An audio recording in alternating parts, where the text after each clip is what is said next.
بسم اللہ الرحمن الرحیم۔ معزز خواتین و حضرات، آپ کے پسندیدہ پروگرام فتاوی آن لائن کے ساتھ میں ہوں آپ کا میزبان میاں طاہر، اور اس پروگرام میں آپ کی طرف سے آنے والی فون کالز کے جوابات دینے کے لیے میرے ساتھ تشریف فرما ہیں ملک کی معروف علمی شخصیت محترم مولانا محمد اسحاق مدجلہ العالی۔ فتاوی آن لائن اسلامی تعلیمات اور سوال و جواب کا یہ پروگرام ہر اتوار انہی اوقات میں آپ کی خدمت میں پیش کیا جاتا ہے۔ آپ بھی اپنے مسائل کے حل کے سلسلہ میں ہمیں کال کر سکتے ہیں۔ کال کرنے کے لیے ہمارا ٹول فری نمبر ہے 0800117777۔ جی مولانا، ہمارے پاس کچھ تحریری سوالات ہیں، ہم ان سے اپنے پروگرام کی ابتدا کرتے ہیں۔ تو ایک بھائی کا پہلا سوال یہ ہے کہ میں کبھی ظہر یا عصر کی نماز کے اندر 2 رکعتوں کے بعد مسجد کے اندر پہنچتا ہوں اور امام کے پیچھے کھڑا ہو جاتا ہوں، تو میری 2 رکعتیں جو پہلی ہوتی ہیں وہ میں بعد میں ادا کرتا ہوں، تو کیا ان رکعتوں میں بھی میں قرآن کریم کی کوئی سورہ مبارکہ کی تلاوت کروں گا؟ ظہر عصر کی نماز میں آ کر شامل ہوتے ہیں، 2 رکعتیں گزر جاتی ہیں، 2 انہیں ملتی ہیں، ہاں جی، اور 2 ان کے بعد اٹھ کر پڑھتے ہیں۔ جی بالکل، یہ جس طرح بھی پڑھ لیں نا پچھڑی رکھتے ہیں، ٹھیک ہی جی، مطلب میں اگر سوچتے ہیں پڑھ لیں تب بھی ٹھیک۔ امام ابو حنیفہ رحمۃ اللہ علیہ ان کا یہی خیال ہے کہ پہلی رکعتیں چھوٹ گئی ہیں، بعد میں اٹھ کر بالکل اسی طرح جس طرح پہلی رکعتیں پڑھنے کی ہیں، جو چھوٹی ہیں۔ ہاں، پہلی میں اٹھ کر سبحانک اللہ الحمد شریف سورت، پھر سجدے کر کے اٹھ جائے، دوسری میں الحمد شریف اور سورت پڑھ کے بیٹھ۔ یعنی ترتیب جو اس طرح پہلے پڑھنی تھی نا جب شروع میں ہوتا وہ اصل ترتیب وہ قضا ہو گئی، بعد والی اس نے اب پہلے پڑھ لی ہیں، پہلی اس کی رہ گئی وہ بعد میں پڑھی۔ دوسرے لوگ کہتے ہیں نہیں یہ بات کوئی نہیں، یہ اس کی بات نہیں ہو سکتی، جہاں سے اس نے آ کر اللہ اکبر کہا، اگر وہ تکبیر تحریمہ نہیں تو اس کی نماز ہی نہیں شروع ہوئی، اور اگر تکبیر تحریمہ تو وہ تو آدمی ہو، اس لیے اس کی پہلی رکھتے ہیں وہی ہیں جو آپ کی ساتھ نے پڑھی، اس میں کچھ پڑھا یا نہیں پڑھا یہ لاجیکلی بات، 1-2 نمبر اس کو ہے۔ اب تیسری چوتھی جو ہے نا وہ صرف الحمد شریف پڑھے اور کچھ۔ تیسرا گروہ درمیان میں آ گیا کہ بعد میں اٹھ کر جو پڑھے وہ پڑھنے کے لحاظ سے پہلی سمجھے، یعنی سبحان اللہ الحمد شریف جو ہمیں پڑھے نا وہ یہی سمجھ کے پڑھے میری یہ پہلی ہے، مگر اتحیات کے لحاظ سے آخری آخری۔ مگر اس مسئلے پہ میں رسنے کا کہ کوئی بات نہ لیا نہیں ہے وہ مانو، درمیان والی بات ٹھیک تھی جو آپ نے فرمائی ہے کہ جہاں سے اللہ اکبر کا وہ اس کی نمبر ہے، آگے 2 3 4 سیدھا چلتا جائے، پریشان ہونے کی۔ جزاکم اللہ احسن الجزا۔ بات واضح ہوگی کہ اگر کسی بھائی کی ظہر یا عصر کی 2 رکعتیں رہ گئی ہوں اور تیسری اور چوتھی کے اندر آ کے شامل ہوا ہو تو یہی سمجھے کہ جس میں شامل ہوا ہے وہ اس کی پہلی ہے، امام کی بے شک تیسری یا چوتھی یا دوسری ہو، آپ کی پہلی ہوگی، یہی بات آپ نے فرمائی نا۔ جزاکم اللہ احسن الجزا۔ کینیڈا سے مسز جمال عظیم نے ہم سے پوچھا ہے جی کہ ایام حیض کے اندر کیا عورت قرآن کریم کھول کر اس کی تلاوت کر سکتی ہے ہاتھ میں پکڑ کے؟ نہیں، ہاتھ میں پکڑ کر نہیں تلاوت کر، زبانی کو یاد ہو نا وہ پڑھ، یعنی قرآن کریم ہاتھ کے اندر نہیں پکڑا جانا۔ چلیں، اگر ہاتھ میں مولانا کوئی دستانے وغیرہ چڑھائے ہوئے ہوں یا کچھ ایسا کوئی بچہ ساتھ بیٹھا ہو تو اس کو بندہ کہتا ہے کہ بیٹا صفحہ پلٹ دینا تو میں بیٹے نے اگر پکڑا ہوا صفحے اٹھتا یہ دیکھ لے کر پڑھی تھی۔ اچھا چلیں، وہ جو مطلب کوئی سی چیز حائل درمیان کے اندر ہو، کپڑا ہو یا دستانے ہو یا کوئی اور چیز، اس سے ورق الٹنا حیض والی عورت کے لیے جائز ہے؟ وحیدہ مانا ہی ہے، اتنی مصیبت کرنے کی کیا ضرورت ہے، اور ذکر بہت ہیں وہ کرتی ہے، سبحان اللہ الحمدللہ استغفر اللہ درود وغیرہ وہ پڑھے۔ چلیں، ان ایام کے اندر عورتیں احادیث کی اور سیرہ مبارکہ کی اسلامی تعلیمات کی کتابیں پڑھ سکتی ہیں؟ وہ سب پڑھ سکتی ہیں۔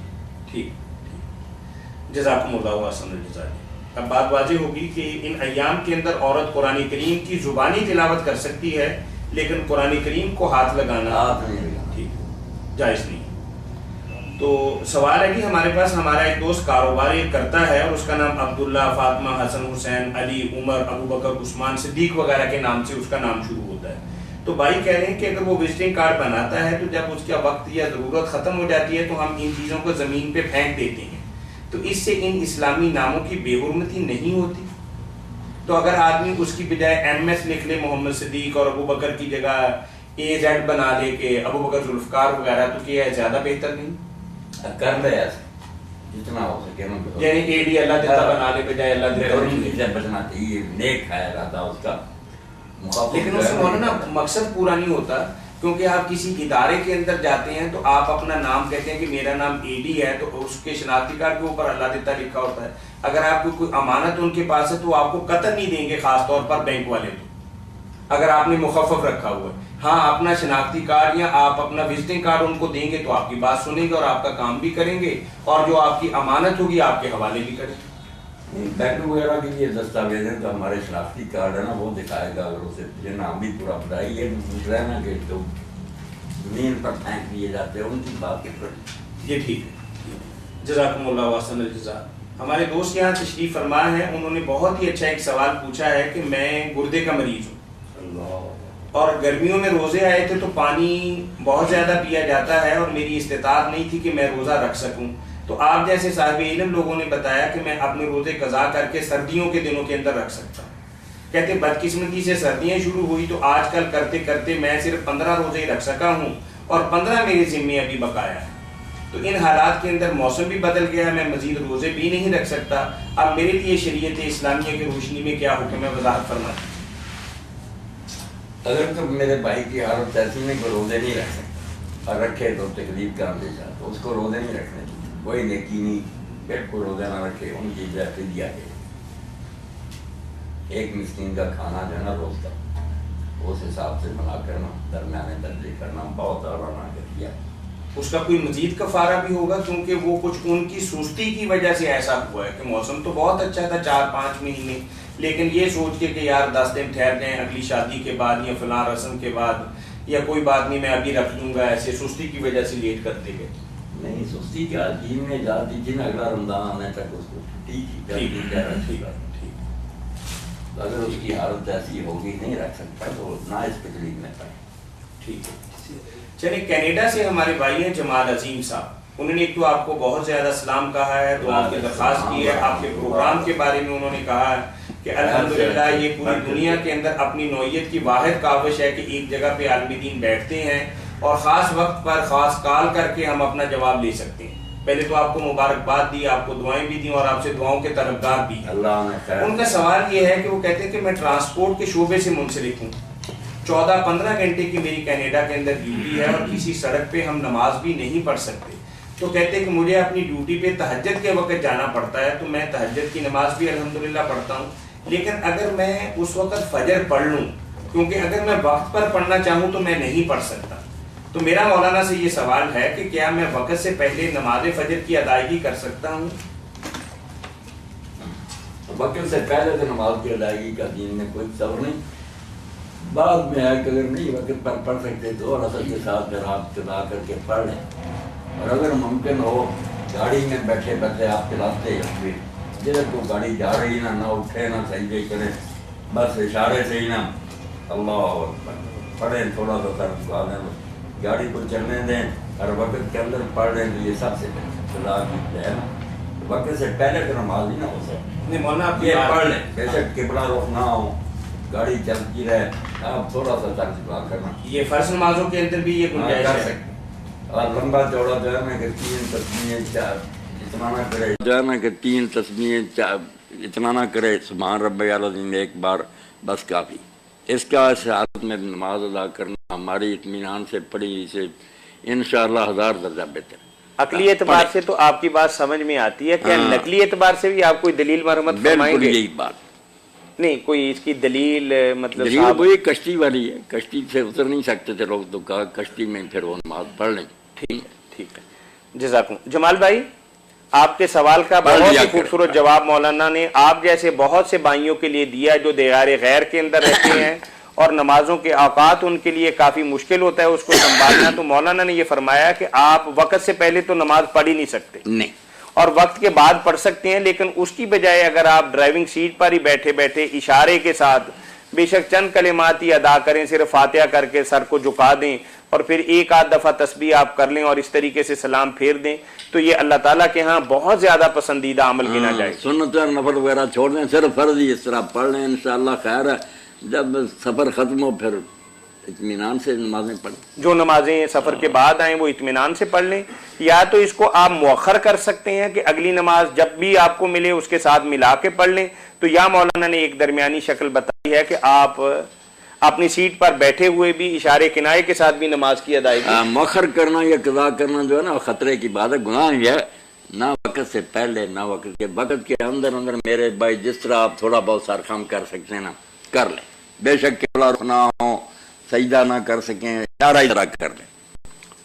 ٹھیک ہے جی، ٹھیک ہے مولانا۔ ایک بھائی ہیں ہمارے حافظ نعمان صاحب امریکہ سے، آپ کے ساتھ بھی ان کا بہت اچھا رابطہ ہے، تو انہوں نے چند دن پہلے ایک سوال آپ سے پوچھا تھا کہ کیا حضرت عبداللہ بن عباس رضی اللہ تعالیٰ عنہ نے کسی ایسے ہوا کہ انہوں نے جمعہ نہ پڑھایا ہو اور اذان کے اندر ہی یہ بات کہہ دی ہو کہ الا صلو فی الرحال؟ نہیں، جمعہ تو پڑھایا انہوں نے، مگر اس لیے کہ کیچڑ ہے، لوگ اس طرح اگر ان کو کہیں حی علی الصلاۃ یہ تو پابند ہو جائیں گے آنے کے لیے، تو مشکل میں پھنسیں۔ انہوں نے پھر جمعہ کی اذان میں مؤذن کو کہہ دیا کہ حی علی الصلاۃ یا الفلاح کی بجائے نا الا صلو فی الرحال یہ کہہ دو، تو لوگ حیران ہوئے کہ یہ جو آپ نے کروایا کہ گھروں میں نماز پڑھ لو، یہ کیا ہوا؟ انہوں نے کہا جو کائنات کے بہترین تھے رسول کریم علیہ السلام انہوں نے کروایا، تو میں اگر حی علی الصلاۃ کہتا تو جمعہ ان پر فرض ہو جاتا، آنا پڑتا، اس مصیبت میں پڑتے، کیچڑ میں کیسے دلدل میں دھنس جاتے ہیں۔ یہ صحیح بخاری صاحب کی کتاب میں، یعنی صحیح بخاری میں یہ روایت ہے۔ اچھا، تو ایسا بھی ہوا تھا کہ اس دن انہوں نے جمعہ اور عصر کی نماز کو ملا کے پڑھایا ہو؟ نہیں یہ نہیں ذکر اس میں، آپ تو آئے تھے نا مسجد میں، تھوڑے سے بندے تھے ان کے ساتھ پڑھ لیا۔ ٹھیک ہے، ٹھیک ہے جی۔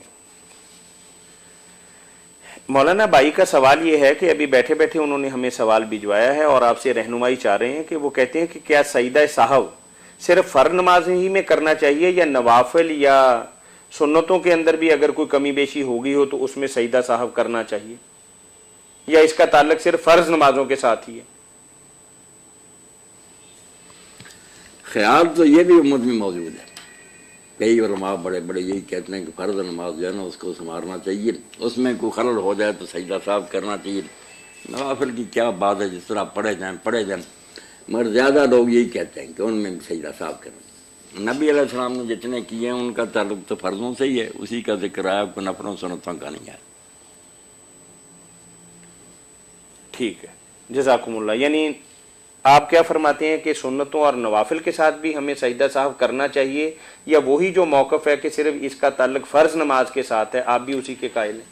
کوئی کر رہے تو اس کو ہم گناہ گار بھی نہیں کریں گے، اگر کوئی نہیں کرتا تو اس کو بھی نہیں کہیں گے کہ اس کی نماز نہ اکثر ہے، فرضوں کی فکر کریں گے۔ ٹھیک ہے جی، ٹھیک ہے، جزاکم اللہ احسن الجزا۔ مولانا آپ نے پردے کے حوالے سے ایک سوال کیا تھا، دبئی سے ہمیں سوال آیا، اور ایک تو انہوں نے آپ کو بہت زیادہ سلام کہا اور پھر ساتھ آپ کے پروگرام کے حوالے سے بھی دو تین باتیں کہی ہیں۔ تو ان کا سوال یہ ہے کہ آپ نے یہ فرمایا کہ محارم سے جو پردہ ہے نا وہ ناف سے لے کر گھٹنے تک ہے۔ بالکل، انہوں نے کہا کہ اگر ہماری عورتیں ہمارے گھروں کے اندر اس طریقے سے وہ رہیں گی تو پھر ہم کہاں جائیں گے؟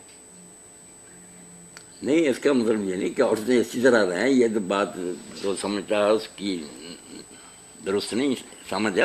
ٹھیک ہے، یہ صرف جواز کی بات کہ اگر گھر میں کام کرتے وقت بازو ننگے ہو جائیں، پنڈلیاں ہو جائیں، گلا ننگا ہو، تو آخری حد یہ ہے کہ محرم عورتیں جو ہے نا وہ اپنے محرم رشتہ داروں کے سامنے ناف سے گھٹنوں تک ڈھانکیں، اس سے زیادہ کوئی حصہ ننگا ہو جائے کی ضرور سے، باقی اس کو عادت بنانا اور اسی طرح رہنا یہ تو بالکل وقار کے اور شرافت کے خلاف بات، اور ان کی ٹھیک ہے بات کہ اگر عادی ہو جائیں گے ایسا تو پھر باہر بھی بے پردگی شروع ہو جائے گی، یا گھر کے اندر ہی وہ بندہ کہتا ہے کہ ہم تو بڑے پریشان ہو جائیں گے کہ وہ نہیں دین پہ عمل بھی کر رہی ہیں اور ہمیں تنگ بھی کر رہی اس ہیں۔ کو روٹین نہیں بنانا کوئی عادت ہے، بس کام کاج میں اگر سر ننگا ہو گیا یا گردن وغیرہ اس طرح ہی، باقی تو آخری حد اس کی جو ہے کہ ناپ سے گھٹنے تک تو ضرور چھپا ہونا۔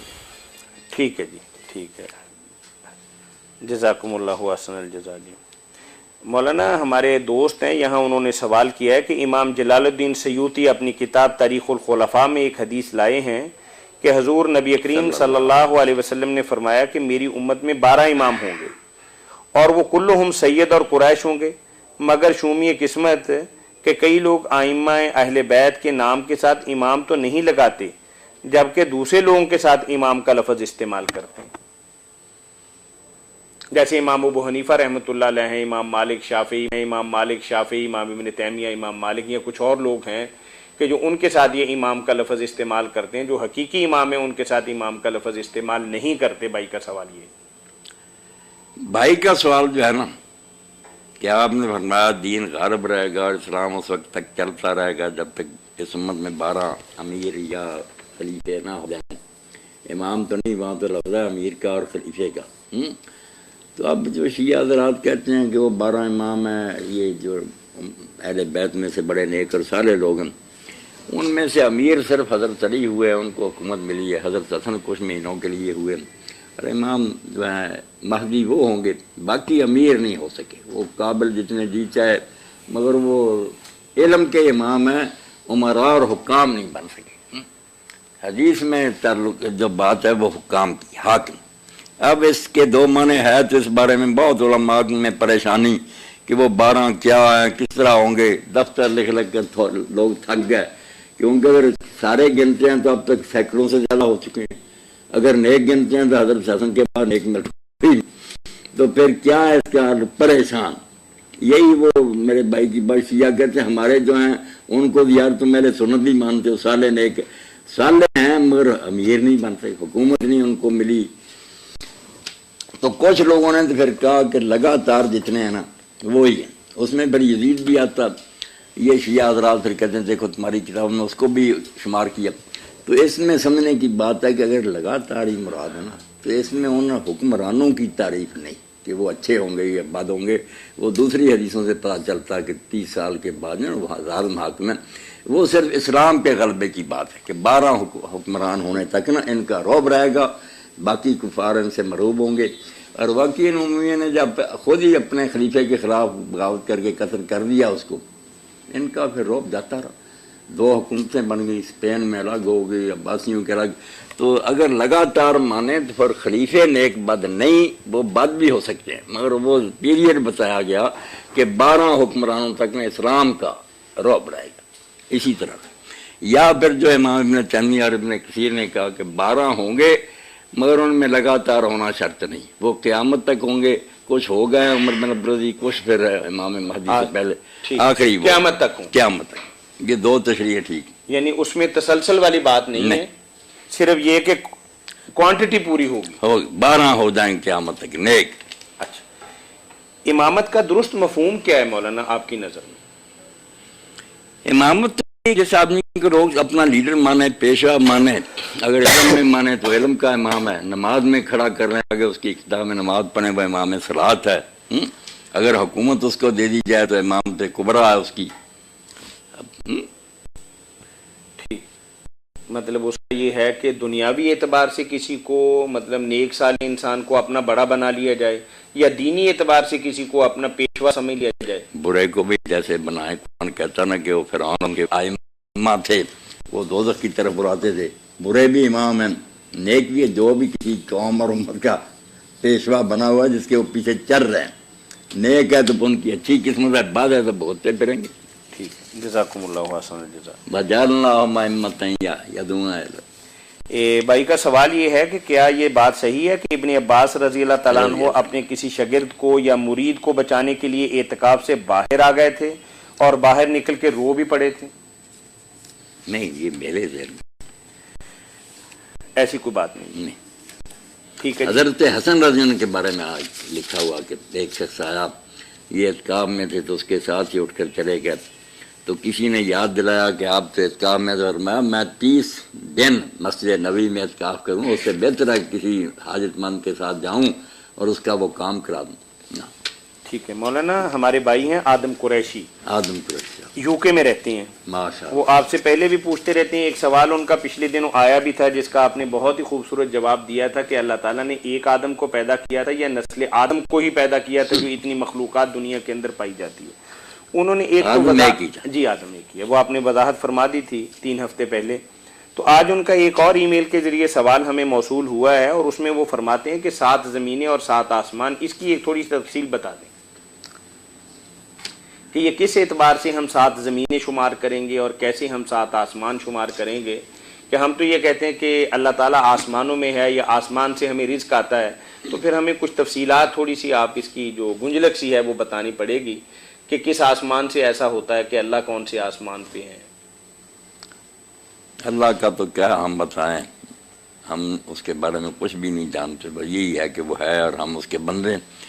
باقی 7 آسمان تو قرآن میں بہت مرتبہ آیا کہ اللہ نے 7 آسمان بنائے۔ زمین ایک ہی صورت ہے جس میں اشارہ کیا کہ اللہ سورہ طلاق میں فرماتا ہے کہ اللہ نے 7 آسمان بنائے، وَمِنَ الْأَرْضِ مِثْلَهُنَّ، اور انہیں کی طرح زمینوں میں سے ہی بنایا۔ حدیث پاک میں 7 آسمان 7 زمینوں کا بہت ذکر ہے، واضح بیان کے قرآن میں 7 آسمانوں کا بار بار ذکر ہے، زمین کا ایک ہی دفعہ ہے، ہاں زمین کا ایک ہی سورہ طلاق کے طلاق کے جزاکم اللہ۔ حدیث پاک میں بہت ہے، اسی لیے کہا نا کہ جو ایک برش پر کسی کی زمین زبردستی چھین لے غاصبانہ تو 7 زمینوں تک پھر ہونا اللہ تعالیٰ وہ ٹکڑا بنا کر اس کے گلے میں ڈالے گا اور جہنم میں پھر وہ اس کو لے کر بھونتا رہے گا۔ ساتوں کیا 7 آسمان؟ تھوڑی سی اس کی وضاحت فرمائیں۔ نہیں وضاحت کچھ نہیں، بس ہمیں نا مہمیز دی ہے، بس ذرا ایڑی لگائی ہے کہ آگے سے آگے چلو، زمین اور بھی آسمان اور بھی ہے۔ ٹھیک ہے جی۔ ان کا دوسرا سوال یہ ہے مولانا، اسی رنگ و بو میں الجھ کر نہ رہ جاؤ۔ انگریزی میں انہوں نے لکھا ہے کہ where is the location of جوج ماجوج اینڈ دجال، یعنی جوج ماجوج کہاں پائے جاتے ہیں، اور دجال کے بارے میں بھی تھوڑی سی انہوں نے آپ سے رہنمائی اور وضاحت چاہی۔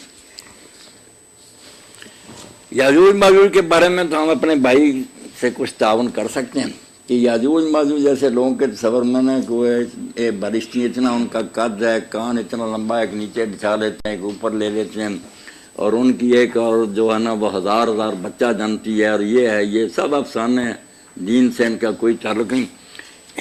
یہ یاجوج اور موجوج نوح علیہ السلام کے بیٹے یافس کے 2 بیٹے ہیں، پوتے ہیں نوح علیہ السلام کے، ان کی جو نسلیں ہیں نا وہ یاجوج ماجوج کی نسلیں، یہ نہ کوئی گالی ہے نہ کوئی برا لفظ ہے، یہ سارا وسط ایشیا جو ہے نا، تاشقند، بخارا، سمرقند، یہ ساری قومیں جتنی ہیں یہ انہی کی اولاد، یہ ایشیا جس کو یوکرائن، یہی ان کا علاقہ۔ ٹھیک ہے۔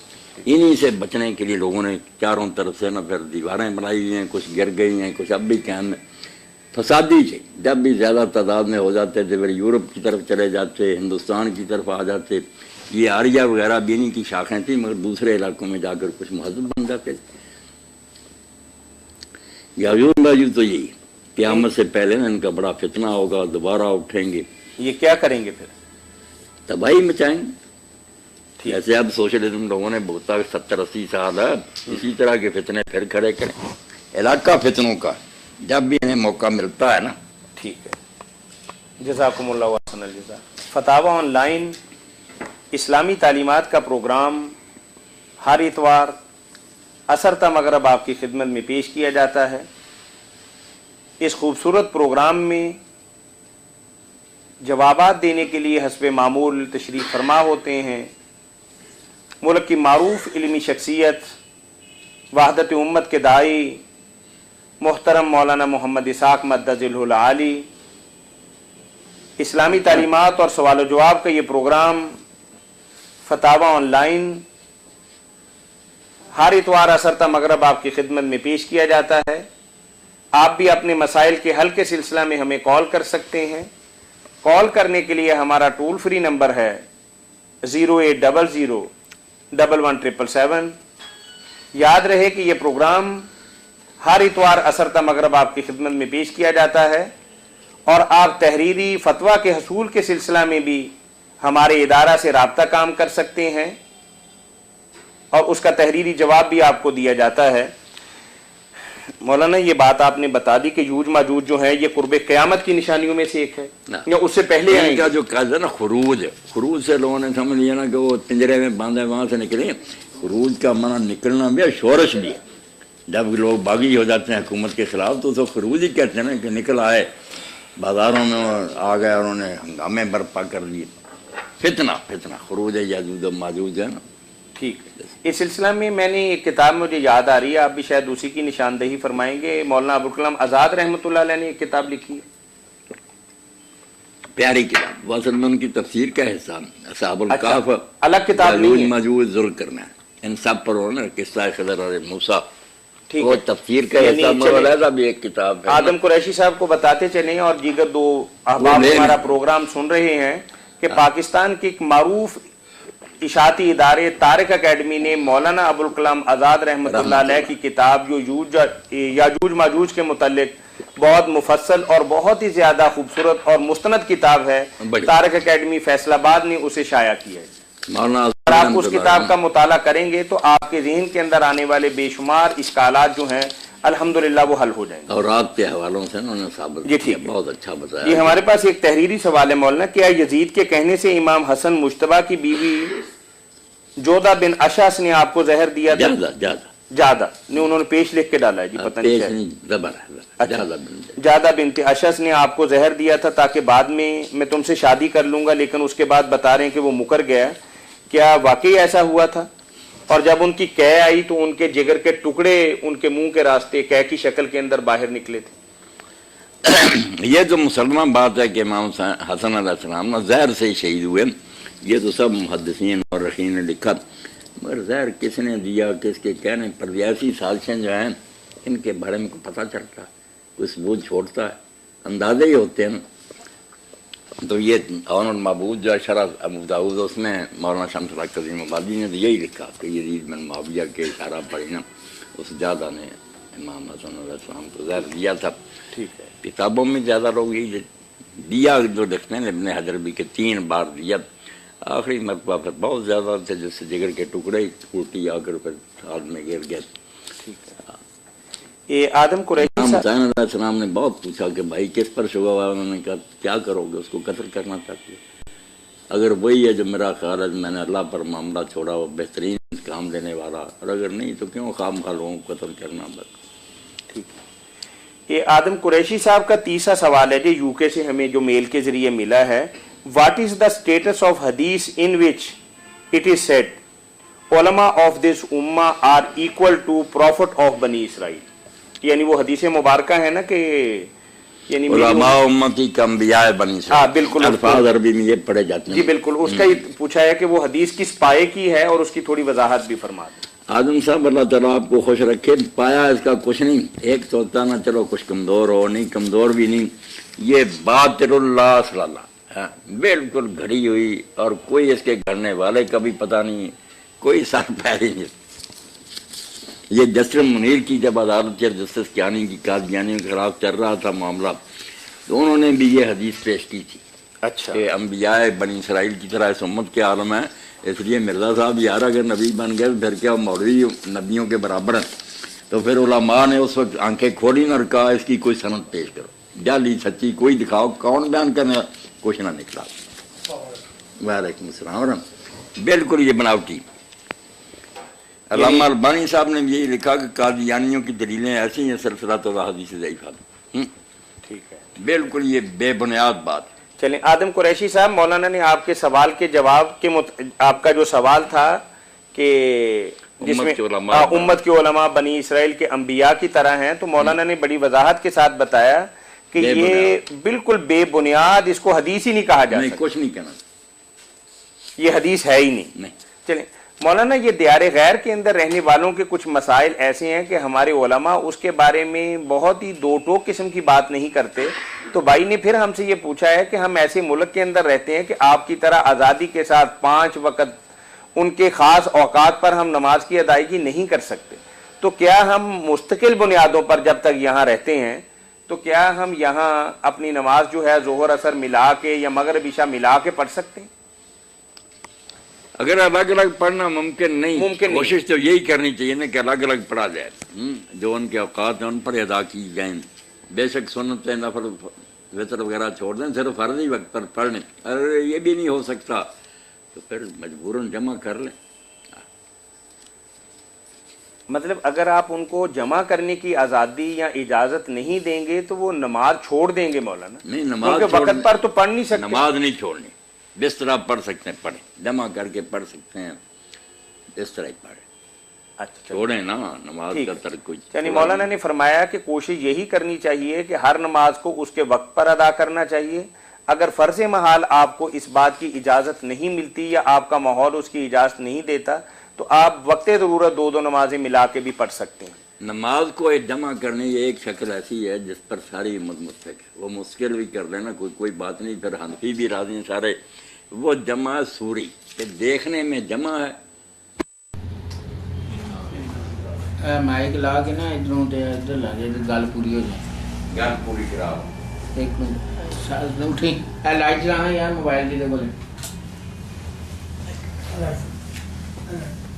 ਇਹਦੇ ਚ ਕੱਢੋ. میں کٹنا توں کہندے ہیں سارے دوست جی ਉਹ ਕੱਢੋ ਨਾ ਤੇ ਮੈਂ ਲਾਈਟ ਤਾਂ ਹੁੰਦੀ ہے پروگرام تو بعد تے صوفی رشید صاحب تشریف لے آئے تے انہاں دی نواسی بیمار ہے اودے لئی اپا خاص دعا فرماونی ہے. اللہ تعالی صحت تندرستی دے. ایک انہاں نے بڑی محبت نال تواڈے لئی چائے پانی دا انتظام کیتا. او تسی اللہ اجر دے قبول فرمائے. برکت ٹھیک کر لو گل. ہاں جی کرنے لگے مہربانی کر یار. 6 بج گئے. اور تو کٹ لئی نا. چلو مولانا پوری کر لو. ہاں جی نمازیں جمع کرنے کی 2 صورتیں ہیں. ایک جمع حقیقی ہے کہ سچ میں جمع کرنا. یہ زور کا وقت ہے اس وقت کی اثر پڑ جائے. یہ اثر کا وقت ہے زور کو لیٹ کر کے اس وقت پڑا جائے. اس میں تو کچھ جھگڑا ہے. یہ جائز ہے یعنی کچھ کہتے ہیں جائز ہے اگر آسنا مراد. مگر دوسری صورت جو ہے نا جمع سوری صورت سے نکلا. دیکھنے میں وہ ہے کہ کٹھی پڑی حالانکہ حقیقت میں وہ اپنے وقت تک پڑی. اس کے لیے بڑی عقل کی ضرورت ہے. اب تو خیر گھڑیاں کہ دیکھے زور کا آخری وقت کیا ہے اس وقت 4 رکعتیں پڑھ لیں. ادھر اس کا سلام پھیرے اس کے بعد اسی وقت اثر پڑھ لے. اثر کا وقت بھی شروع ہو گیا زور کا ہے. یہ جو ہے اس میں کسی کا اختلاف نہیں کہ پھر نہیں کوئی گناہ. ٹھیک ہے. زور کو اس کے آخر وقت میں پڑھنا اور اثر کو اس کے اول وقت میں پڑھنا. دونوں نمازوں کو درمیان میں لے آنا. اس پر اگر حنفی حضرات بھی راضی ہیں کہ نہیں یہ کوئی جمع نہیں ہے دیکھنے میں جمع ہے اپنے اپنے وقت پر اس نے نماز پڑھی. یہ میرے بھائی اگر کر لینا تو ذرا اختلاف سے نکل جائے. جی جزاکم اللہ مغرب کا یہ ہے کہ مغرب کو ذرا لیٹ کریں. عشاء کو ذرا پہلے پڑھیں. 45 منٹ یا 50 منٹ بعد نا سورج غروب ہونے کے دونوں کو اکٹھا کر لیں. جزاکم اللہ واسن الجزا. اس خوبصورت جواب کے ساتھ ہی ہم شکر گزار ہیں وحدت امت کے داعی مفتی مولانا محمد اسحاق مدد العلی کے جو فتاوا آن لائن میں آنے والی فون کالز اور براہ راست پوچھے گئے سوالات کے جوابات مرمت فرما رہے تھے. آپ بھی گھر بیٹھے دینی رہنمائی حاصل کر سکتے ہیں. کال کرنے کے لیے ہمارا ٹول فری نمبر ہے 08000 777. اس کے ساتھ ہی محترم مولانا محمد اسحاق مدد العلی اور پروگرام کے میزبان میاں طاہر اور ہمارے میڈیا مینیجر شفیق الرحمان مغل کو اگلے اتوار تک کے لیے اجازت دیجیے. اللہ حافظ. السلام علیکم ورحمۃ اللہ وبرکاتہ. اللہ خیر سے